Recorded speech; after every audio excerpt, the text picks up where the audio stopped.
मित्रों नमस्कार। एक बार गौतम बुद्ध के पास एक सज्जन आए। गौतम बुद्ध अपने शिष्यों के साथ बैठे हुए थे।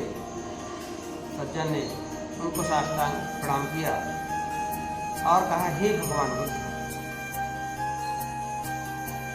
मैंने भगवान को पाने के तरह तरह के यत्न किए। हमने यज्ञ किया, पूजा किया, तीर्थ यात्राएं की, वेद शास्त्रों का अध्ययन किया, लेकिन भगवान का दर्शन नहीं हुआ। और ना ही हम भगवान को समझ पाए कि भगवान क्या हैं और वो कैसे प्राप्त होते हैं, उनसे मिलने के बाद कैसा लगता है। थे महात्मा, आप मैंने सुना है कि आप चमत्कारी हैं, सिद्ध हैं, आप भगवान से मिल चुके हैं। कृपया मुझे भी बताएं कि भगवान से हम कैसे मिल सकते हैं, ऐसा क्या करें कि भगवान हमें प्राप्त हो जाए। गौतम बुद्ध ने थोड़ा विचार किया, फिर कहा कि हे सज्जन, आप कल पधारें, कल मैं बताऊंगा। सज्जन ने कहा, ठीक है महात्मा, और वह वापस लौट गए। जब दूसरे दिन वो आए तो उन्होंने क्या देखा कि जहाँ पर उनकी कुटिया बनी थी, कुटिया के बाहर जो मैदान था, उसमें गौतम बुद्ध अपने शिष्यों को लेकर के कुछ ढूंढ रहे हैं। सभी कुछ खोज रहे थे, घास में बैठ करके देख रहे थे।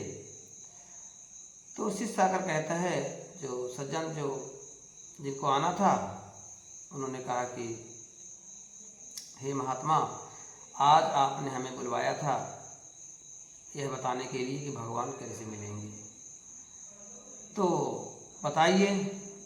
महात्मा बुद्ध ने कहा कि अभी मेरा मन का गुम गया है, उसे मैं ढूंढ रहा हूँ, आप भी ढूंढो, मिल जाएगा तो बताएंगे। तो सज्जन भी मन का ढूंढने लगे। सारे शिष्य मन का ढूंढ रहे थे, वो सज्जन भी ढूंढने लगे। और धीरे धीरे करके वो जो शिष्य थे एक एक करके बैठने लगे जाकर के कुटिया में। तो धीरे धीरे सारे शिष्य कुटिया में जाकर बैठ गए। अंत में गौतम बुद्ध भी कुटिया में जाकर बैठ गए। वो सज्जन अकेले मन का ढूंढ रहे थे। जब वो मन का नहीं मिला तो जो सज्जन थे वो गौतम बुद्ध के पास गए और उन्होंने कहा कि हे भगवान, मन का हमने बहुत ढूंढा लेकिन मिला नहीं, तो कृपा करके आप उस सही स्थान बताएं जहां मन का आपका गिरा है, यदि आपको पता है तो गौतम बुद्ध ने कहा कि हे सज्जन, जो मेरा मन का है वो कुटिया में गिरा था। सज्जन तो आग बबूला हो गए। बोले, हे महात्मा, आप तो साधु हैं, सन्यासी हैं, लेकिन हमारे साथ आपने ऐसा मजाक क्यों किया? जब आपका मन का कुटिया के अंदर गिरा है तो मैदान में कैसे मिलेगा? तो भगवान बुद्ध ने कहा कि हे भद्रे, आपके प्रश्न का यही उत्तर है। आपने कहा था भगवान कहाँ मिलेगा, हमने यज्ञ किया, दान किया, तीर्थ यात्राएं की, शास्त्रों को पढ़ा, लेकिन भगवान मिला नहीं। तो जहां भगवान है ही नहीं, आप वहां ढूंढ रहे हो भगवान को। तो सज्जन बोले कि जो तीर्थ वगैरह होते हैं भाई, ये फिर किस लिए बने हैं? तो भगवान बुद्ध ने कहा कि क्या आपको पता है तीर्थ माने क्या होता है? बोले, हाँ, जहाँ सभी लोग जाते हैं, जहाँ भगवान ने अवतार लिया है, वो तीर्थ माना जाता है। तो गौतम बुद्ध ने कहा, नहीं, तीर्थ का मतलब होता है जहाँ तीन महारथी हों, एक अच्छा स्थान, दूसरा एक अच्छा वक्ता, तीसरा एक अच्छा श्रोता, वह तीर्थ बन जाता है। अच्छा स्थान लोग मानते हैं कि जहाँ भगवान ने अवतार लिया है, कोई मंदिर हो, और या कि कोई पवित्र नदी हो, कोई सुंदर जंगल हो, और वह ज्ञानी संत होना चाहिए जो धर्म के बारे में, शास्त्रों के बारे में, ईश्वर के बारे में जानता हो। और तीसरा कि जिज्ञासु होना चाहिए, अच्छा श्रोता होना चाहिए, तो स्थान तीर्थ बन जाता है। तो आजकल जो तीर्थ हैं वहाँ तो केवल लुटाई चल रही है। लोग भीड़ लगाते हैं, मेला लगता है, घूम भाग के चले जाते हैं। तो सब तीर्थ की मर्यादा खो चुके हैं। उन तीर्थों में जाने भगवान की प्राप्ति नहीं होगी। और जो हम शास्त्रों को पढ़ते हैं, शास्त्रों का मतलब नहीं जानते हैं, हम केवल ज्ञान के अहंकार या घमंड के लिए पढ़ते हैं, तो चीज़ कैसे प्राप्त होगी? तो भगवान आपके अंदर है, अंदर तेरे अंतर्यामी रोज तुझे समझाता है, भला बुरा क्या करना तुझको सच्ची राह दिखाता है। मन की कहीं पे चलने वाले अंत समय पछताएगा। जेब में पैसा है, अपने पास समय है, चलो चलते घूमने। तो भगवान को पाने की जिद वहाँ नहीं होती है वहाँ एक यात्रा होती है, एक मस्ती रहती है। तो परमात्मा आपके अंदर ही है, आप बाहर मत ढूंढो। अंदर जो आपके आत्मा विराजमान है वही परमात्मा का अंश है, उसे समझ लीजिए, परमात्मा मिल जाएगा। तो कहने का मतलब ये मित्रों, जब भगवान को तुमने बताया कि भगवान जहाँ है वहाँ ढूंढो, बाहर ढूंढोगे नहीं मिलेगा। बाहर तो माया है, परेशानी है, तो भगवान कैसे मिलेंगे। कभी शांत चित्त होकर के एकांत में बैठिए, अपने बारे में सोचिए आप कौन हो, तो आपको पता लगेगा कि मैं एक इंसान हूँ। दुनिया में कैसे आया, माता पिता के द्वारा। तो आपके माता पिता हैं और फिर आपके माता पिता के माता पिता होंगे। अगर हम यही क्रम आगे बढ़ा दें कि आपके पिता कौन, फिर उनके पिता कौन, उनके पिता कौन, तो शायद अंत में एक ही पिता बचेगा जो सबका पिता है। तो मतलब क्या निकला, मतलब यही निकला कि परमात्मा के ही हम अंश हैं। परमात्मा कभी इस पृथ्वी में एक स्त्री एक पुरुष बन के आया और एक प्रक्रिया के द्वारा जनसंख्या आगे बढ़ गई। तो इतनी जनसंख्या बढ़ गई कि हम सब भूल गए। शास्त्रों में लिखा है वसुधैव कुटुंबकम, सारी पृथ्वी अपना परिवार है। तो है, इसका नाम दुनिया है। दुनिया मतलब होता है दो से, या दो का दो, दो दूनी चार, आगे बढ़ गया। तो हम सब एक ही हैं, परमात्मा के अंश हैं। अब सब जानते हैं मनुष्य से ही मनुष्य पैदा होता है। तो जरा सोचिए, पहली बार मनुष्य धरती पे कहाँ से आया होगा। कुछ लोग कहते हैं कि बंदर से मनुष्य बन गया है। यदि बंदर से मनुष्य बन जाता, सारे बंदर समाप्त हो गए होते, उनका विकास हो गया होता। तो हमने अपने जीवन काल में, या हमारे पिता या हमारे बाबा ने किसी बंदर को मनुष्य बनते नहीं देखा। ये सब लॉजिक है, अपना अपना लगाते रहते हैं। लेकिन मनुष्य से ही मनुष्य पैदा होता है। तो पहली बार कहाँ से, धान से धान होती है, गेहूं से गेहूं होता है। तो पहली बार धान धरती पे कहाँ से आई, गेहूं कहाँ से आया मित्रों, तो पता चलेगा। गीता में भगवान श्री कृष्ण ने साफ साफ कहा है, हे अर्जुन, सभी प्राणियों का, सभी पदार्थों का सनातन बीज मैं हूँ। शुरू में परमात्मा ही बनता है। तो हम सब परमात्मा हुए, उन्हीं के अंश हैं। हम दुनिया भर का बुरा काम करके अपने आप को भूल जाते हैं, भटक जाते हैं, परेशान हो जाते हैं, भगवान को अलग, अपने को अलग मानने लगते हैं। और उस भगवान को ढूंढते हैं जो कभी गुमा ही नहीं है, जो स्वयं सिद्ध है। हम भ्रमित हैं, हमें भगवान क्यों चाहिए।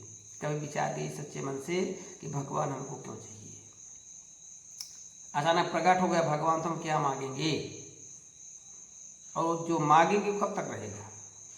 दशरथ जी ने भगवान को पुत्र रूप में मांगा था, तो वह न दशरथ हैं न उनके पुत्र हैं। नंद यशोदा ने भी वही मांगा था। ये सब क्षणिक सुख हैं। यदि भगवान भी आपके पुत्र बन जाएंगे, वो भी क्षणिक है। ये दुनिया ही नश्वर है, तो यहाँ का कोई सुख स्थायी नहीं है। तो हम किस लिए भगवान को ढूंढते हैं। अरे एक छोटा सा जीवन मिला भैया, प्रेम से जियो, भाईचारा में रहो, सभी रिश्तों को निभाओ, परमात्मा को याद रखो, और क्या चाहिए तुम्हें। लोगों ने जिद कर लिया है, बहुत सारे लोग जंगल चले जाते हैं, कुटिया बना के रहते हैं, गुफाओं में घुसे रहते हैं उस परमात्मा को जानने के लिए जो कभी अज्ञात था ही नहीं, उस परमात्मा को पाने के लिए जो कभी गुमा ही नहीं है। ये तुम्हारा भ्रम है। आज दुनिया बहुत विकास कर रही है ज्ञान विज्ञान के क्षेत्र में, लेकिन अगर सही मायने में देखा जाए तो दुनिया बहुत नादान हो चुकी है, कुछ नहीं जानती, सच्चाई से बहुत दूर है। दुनिया भर का झगड़ा, दुनिया भर का मंदिर मस्जिद यही बना के रखती है, इससे मित्र कुछ नहीं होगा। तो जो दृष्टांत आज आपने सुना गौतम बुद्ध का कि भगवान आपके अंदर है, उसी वहीं ढूंढो, तो निश्चय ही वो आपके अंदर है और वहाँ मिलेगा भी मित्रों। इसलिए जितने वेद शास्त्र हैं, साधु संत महात्मा, बहुत सारी चीज़ें हम देखते हैं सुनते हैं, तो उन सबका निचोड़, सबका सारांश क्या निकालें। कबीरदास जी ने कहा है, उनका एक दोहा हमको याद आता है कि कबीरा पढ़ना छोड़ के अपुस्तक दे बहाय, बामन अक्षर शोध के ररय ममय चित लाए। दुनिया भर का पढ़ना छोड़ दे, पुस्तक बहा दे, रा और माँ में मन लगा दे, राम तुझे सब कुछ प्राप्त हो जाएगा मित्र। तो सही है मित्रों, हमने तो करके देखा है कि राम नाम का भजन करने से आपको सब कुछ प्राप्त हो जाएगा, सारा ज्ञान सारा ब्रह्मांड आपका होगा। तो धैर्य पूर्वक राम नाम का जप करते रहिए, एक दिन ऐसा आएगा कि आपके लिए कुछ भी अप्राप्त नहीं रह जाएगा। सारी दुनिया आपको आपकी होगी, सारा ब्रह्मांड आपका होगा। इसलिए हे मित्रों, आपसे यही प्रार्थना है, यही निवेदन है कि परमात्मा को समझने का प्रयास करिए। वो कभी अदृश्य नहीं होता है, वो कण कण में है, हर जगह है। हम जो भौतिक जगत देखते हैं ये क्षणिक है। यहाँ जैसे पानी का जो बुलबुला होता है पानी का ही, बुलबुला अलग है, पानी अलग है। बुलबुला फूटा फिर पानी बन जाता है। तो जितनी भी रचना है एक दिन विलीन होकर के ईश्वर ही बन जाती है। सबको एक दिन मुक्ति मिलेगी, सब ब्रह्ममय हो जाएंगे। ये जब तक जीवन हमने धारण किया है इस भौतिक जगत में, तो जीवन का आनंद लें, जीवन से परेशान ना हो, भगवान के पीछे मत भागें। सब कुछ भगवान ही है, अंदर भी बाहर भी, हम भी आप भी, सब भगवान में है। केवल आप लोग गलत करके और भगवान को अपने आप से दूर मान लेते हो। इसलिए हे मित्रों, केवल गलत ना करिए, सत्कर्म करिए, परमात्मा बिल्कुल नजर आ जाएगा। तो यह है आज का वीडियो, आपको कैसा लगा हमें कमेंट बॉक्स में ज़रूर बताएं। लाइक करें, सब्सक्राइब करें, शेयर करें, और जो भी आपके प्रश्न हो कमेंट बॉक्स में ज़रूर डालें। आपको जो भी पूछना है ईश्वर संबंधी, जो भी ज्ञान चाहिए, यहाँ मेरे पास किसी समस्या का समाधान नहीं होता है। केवल जिसको भगवान से प्रेम है, जो भगवान को पाना चाहता है, जो भगवान को ढूंढ रहा है, वो मुझसे बात करे। बाकी दुनिया की कोई भी माया है, कुछ भी हमारे पास नहीं मिलेगा आपको। ना मैं किसी कोई रोग ठीक करता हूँ, ना कोई मैं धन किसी को दे सकता हूँ, कुछ भी नहीं मान सकती। लेकिन यदि आपको ईश्वर का ज्ञान चाहिए, यदि आप परमात्मा के प्रेमी हैं, परमात्मा को पाना चाहते हैं, उनको जानना चाहते हैं, तो आप हमसे कोई भी प्रश्न कर सकते हैं, आपको सारे उत्तर मिलेंगे। और प्रभु की कृपा रही तो इस सिलसिला आगे चलता रहेगा। ठीक है मित्रों, कमेंट बॉक्स में ज़रूर बताएं वीडियो आपको कैसा लगा, क्योंकि आप बताएंगे तभी मैं आगे कुछ कर सकता हूँ। यदि आप नहीं बताएंगे तो मेरा बताना कब तक सार्थक रहेगा। जब उधर से कुछ आएगा नहीं कि आप क्या चाहते हैं, बात कैसी लगी आपको, अच्छी लगी बुरी लगी, क्या सही है क्या गलत है, तब तक मुझे ऊर्जा नहीं मिलेगी और सत्संग आगे नहीं बढ़ेगा। हे मित्रों, आज इतना ही। जय श्री राम।